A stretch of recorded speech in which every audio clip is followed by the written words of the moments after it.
this talk, I will give you some guidelines to develop efficient Rust code for numerical applications, whether you are starting from scratch or improving on top of an existing application.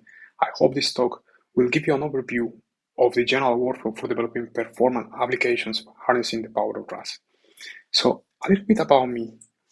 Well, I'm a scientific-minded software engineer with a background in scientific simulations. Currently, I develop autonomous trading systems in Rust and Python.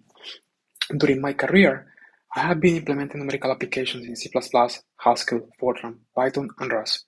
In this talk, I don't intend to compare one programming language to another. Instead, I would like to give you my distilled experience, specifically what I have learned about numerical implementations in Rust. Now, numerical implementations are usually associated with applications that require a lot of speed. So in fields like science, engineering, finance, math, we need to perform a large number of calculations and simulations. We want to understand how proteins work. We want to know as soon as possible whether the seasonal rain discharge is going to put us underwater. We want to know whether to buy or sell now. We don't want to buy or sell in a couple of months. So we, of course, have several constraints over the calculation that we can perform because we have limited human and computing resources. Our goal is then to run as fast as possible, squeezing all the performance that we can from our hardware. Now, why Rust for numerical applications? As I mentioned before, we are looking for running as fast as we can, and Rust is blazingly fast. Together with its ownership model, it makes a superb language for numerical applications. But what I think is Rust's killer feature is the tooling. So having cargo taking care of compiling and linking is just amazing. If you ever develop numerical applications with other programming languages like Fortran or C++, you probably have to deal with CMake. And if you compare CMake and Cargo, well, you realize that Cargo is light years ahead. So I really recommend you Cargo for numerical applications. Rust in general, all the tooling system. Another great reason to use Rust is increasing ecosystem. Having a strong open source community providing the right tool for the job paves the way to build better software. Now, we all know that, real work is complex, and writing numerical applications to deal with the real world is difficult. So I would like to share with you my philosophical mindset to deal with this complexity. I firmly believe that intelligence is just a robust methodology to recursively improve upon my stupidity. Why I think so? Well, I think that it doesn't matter how much we prepare for a given project, whether we know what are the right algorithms and we carefully design the architecture, there are always going to be issues that we are all going to discover a posteriori. So we can be either eternally frustrated about it, or we can try to recursively improve our mistake. So I think that have a very open-minded, it's going to help us to keep the peace of mind and build great software. So with this prelude, let us dive into numerical applications. So the general algorithm could be like follow. So we start from a correct but probably a slow version of a numerical workflow. This initial version could be handed to us by the research team who's developing in Python. Then we implement an MVP in Rust. We decide whether this MVP is fast enough for our use case. Then, if it's not, we would like to optimize. But before optimizing, we would like to profile and benchmark. And I would like to highlight those two things, and I'm going to discuss it in the next slides. So what is so important to do so? Let's start with the MVP. So I like to see the development of the MVP as going through baby steps. So first, we would like to use Clippy. So if you don't know what Clippy is, it's a linter for Rust, and it's going to suggest you to change the code using more performant patterns if you don't have the best code. So it will basically say, okay, please replace this function by another one, or change the code in a specific way. So I totally recommend you to use Clippy. Then do not fight the border checker. We humans are terrible at knowing which part of the code is taking most of the time. So before you start drawing reference left and right, or trying to remove clones from the code, just focus on writing correct and easy to read code. Then we can work into optimizing the code. Finally, I totally recommend you to use a bottleneck library, especially if you support for performance critical operations. I would like to go back to the to come back to the third-party library subject in a bit. Now, so we have the MVP, and it's time to decide whether it's fast enough. Well, it is up to your applications to know whether it's fast enough or not. So maybe it is, or it is not, but you can throw hardware to it. Great. Maybe it's okay, but you would like to squeeze the most out of it. So great. So you would like to do some optimizations. But before doing some optimizations, we need to profile, then benchmark, then optimize. So what we would like to profile. So as we mentioned before, we humans are terrible at the guessing game of what in the code are we spending most of the time. So unless that you work professionally developing compilers, I just advise you to measure. So for measuring, we can use tools like perf. So perf will help us to figure out where in the code we spend most of the time. Perf is a performance analysis tool for Linux that allows to collect and analyze various performance-related data. As we will see next, we can use perf output we can visualize perf output using flame graphs. So let us see what are flame graphs. So flame graphs are used to visualize where time is spent in our program. How do they work? Well, every time that our program is interacted by the OS, the location of the function and its parents is recorded. This is called stack sampling. These samples are then processed in such a way that common functions are added together. The metrics are then collected in a graph showing the call stacks, where each level of the stack is represented by a horizontal bar. So the width of the bar corresponds to the amount of time spent in that function, and the bars are arranged vertically to create a flame-like shape. So what it means is like the main of our program is going to be in the bottom, so the libraries that we call are going to be in the middle, and our final functions are going to be on the top. So it's very important to realize like the x-axis doesn't indicate time. What we really care is about the width of the bars. So the width of the bars indicates where most of the time is spent by the CPU doing the particular call. So perf flame graphs are going to give us an indication of what are the functions, what are the libraries that are consuming most of the time. So now, once the profiling is done, we would like to do some benchmarking. And the reason for doing the benchmarking is like, okay, we need to know what is, with confidence, what is going to be the real impact of changing the code. So we don't want to do random changes and hope for the best. We would like to be able to measure what is the impact of changing certain part of the code. And the perfect tool for that is Criterion. So Criterion is a benchmarking library that provides statistical confidence on the size of the performance improvements or regressions. So what it does, it allows us to see if we change something, how much it affects the general performance of the code. So first, I would like to show you how it works, and then I would like to show you some metrics of the output.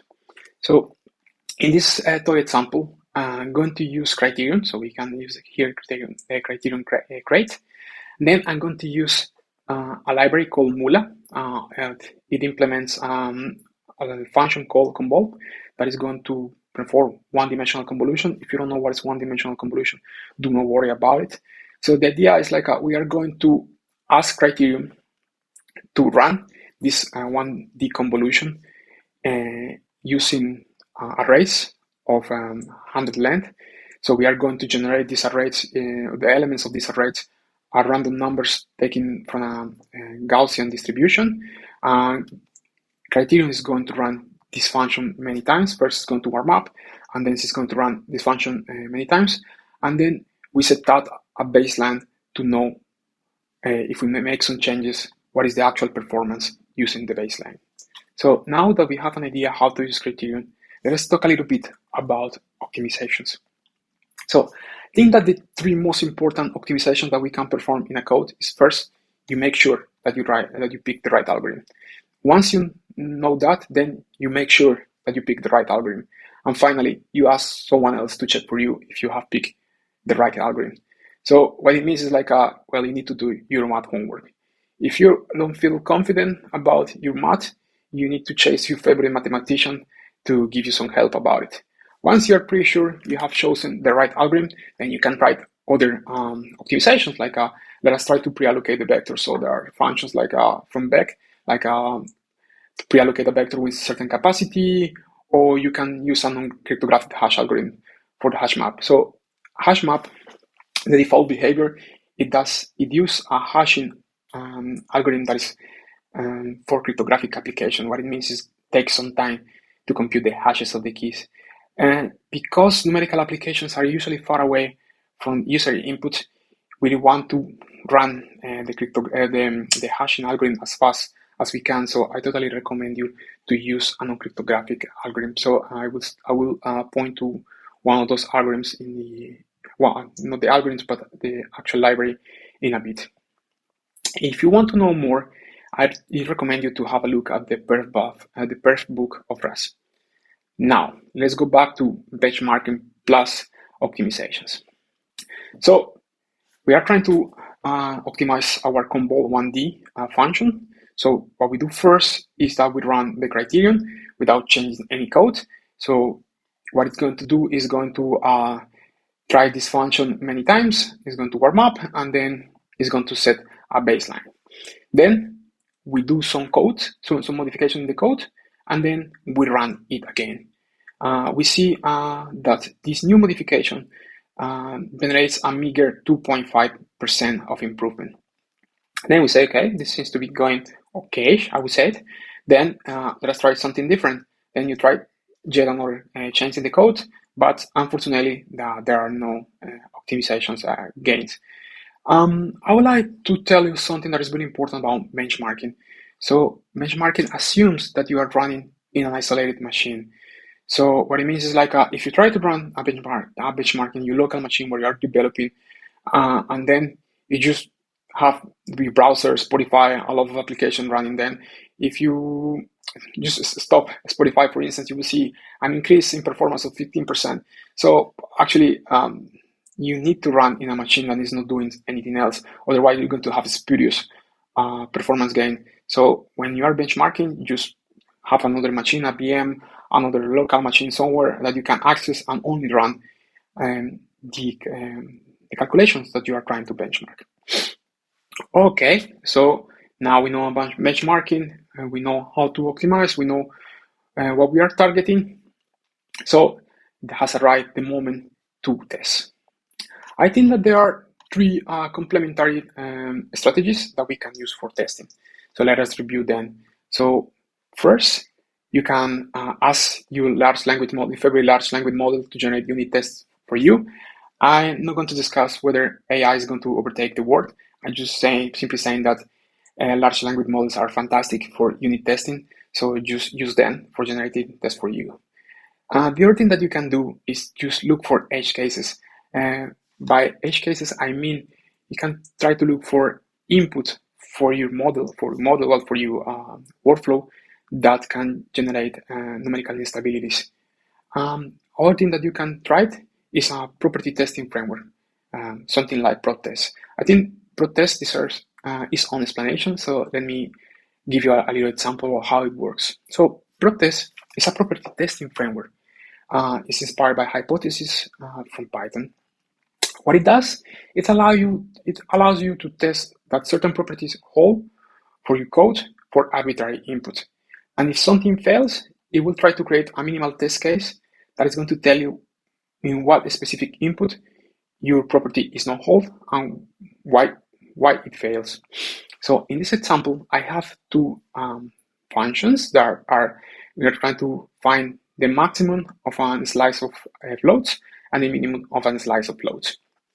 And then using proptest, we are going to set up a test that is going to generate random vectors with dimension from 0 to 1000 using floating points.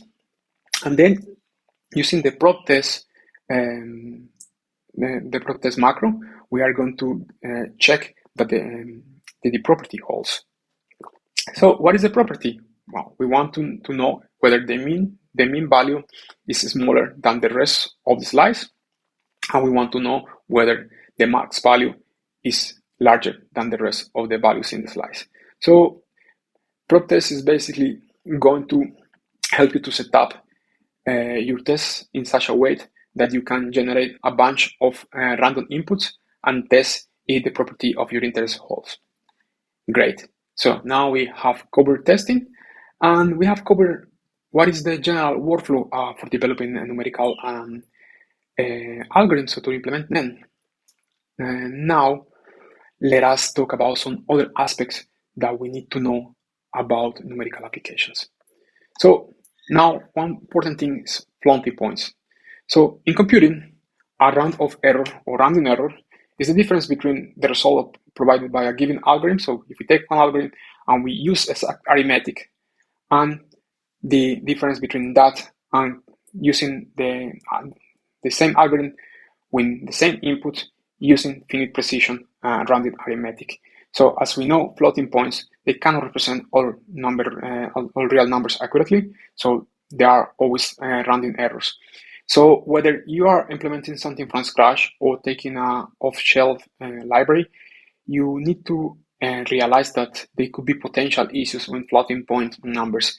So there is a subfield of mathematics called numerical analysis that deals with designing methods that get approximate but accurate numerical solutions.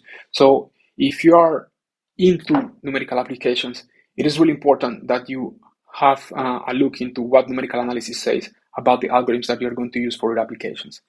Another important thing to mention is like if you are doing operation in finance, there is a library called Rustlang that is going to help you to perform calculations for finance without rounding errors.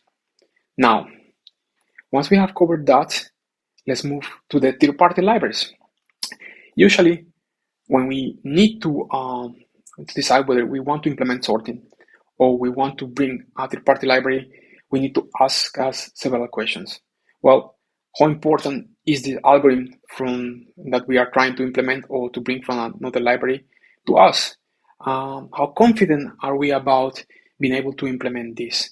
Are we willing to maintain this library? Or if there is something else outside, around in the open source community that already implement this algorithm, it is in a good state?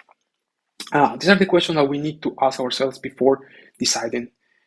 I think that the general rule of thumb is as follows. I think that for other than trivial algorithms, other than 3 lines algorithm, we should use a third-party library, even though it's writing in a not so shiny language like C or C++. And the reason for that is as follows. So if you want to know how an algorithm works, I think that the best way to do it is just try to implement it yourself. And this is a fantastic way of learning about how algorithms work, and I do it all the time. But there is a big difference between trying to learn something and trying to come out with a faster, better, more performant, and more robust general application. That is usually what we found in open source code. So in open source libraries, what's going to happen is like there have been many cycles where different approaches have been tried. It have gone through many errors. It have gone through a lot of optimizations. And I think that it would be really naive to try to think that for really, let's say like a really popular algorithms, we just go there and we come up with something much better. I think like, if you are implementing an algorithm from scratch and you are a master in that part of mathematics and you are the only one who knows that, yes, by all means, just go ahead and bring your algorithm to the community. But if we are talking about really well-known algorithms, I think it is much better to join forces with another community, even though it's not the Rust community, and try to maintain the most efficient algorithm that is available. Finally, I would like to speak about two things. One is some applications that are already available for Rust, and other is like the interface between Rust and Python. First, let us talk about some libraries that are used every day and that I think they are fantastic for numerical applications. So the first of them is not a single library, but a family of libraries that are called Rust ND-Array. So they are used for array manipulation, statistics, linear algebra for arrays. They are fantastic, well-maintained library. Another well-known library is Rayon. That is basically if you have sequential calculation and you want to run in parallel, you can use Rayon to help you to do that. Polars is a lightning fast data frame library. Rust C hash provides you with a non-cryptographic hash algorithm what I mentioned before. So like for caching or for other numerical application, we are going to use a lot of hash maps, but we don't want a cryptographic hash algorithm because it's really slow. And also there are other two libraries, approx. So Rust and the array offers a feature with approx, so to help you to compare floating points. So when you are doing calculations using arrays, it's really important to be able to know whether two arrays are the same or not. Finally, there is this other library called ordered float that is going to help you to compare to totally ordered floats. And with that, I think that I have covered some of the pairs that I consider must have for numerical applications. Finally, I would like to have a word about Rust and Python. So engineers, scientists, quants, and many professionals from numerical fields are proficient in Python, and they are not so proficient in Rust. So what it happened is like most of the numerical algorithms are going to be implemented in Python. And well, as we probably know, Python is not the most efficient language there. So for me, it is natural. Like we would like to bring Rust to the Python community. So we would like to integrate Rust with Python. So if you don't know, there is a library called Maturin that is the perfect tool for this situation. Maturin is just a Rust tool that facilitates the creation of Python modules that wrap Rust code. So they make really easy to call your Rust code from inside Python without the need to do some integration using, say, Python. And I think that by exposing our APIs, our libraries to the Python community, we just only giving the Python users, well, we are going to accelerate their calculations, but also we are going to expose them to how Rust works. So I think this is a win-win situation for Rust and Python communities. And with that, I would like to thank you for your time. This is what I had to say today. And if you have any questions, please, you can also always drop me a message, or you can send me a message through LinkedIn. Thank you very much for your time.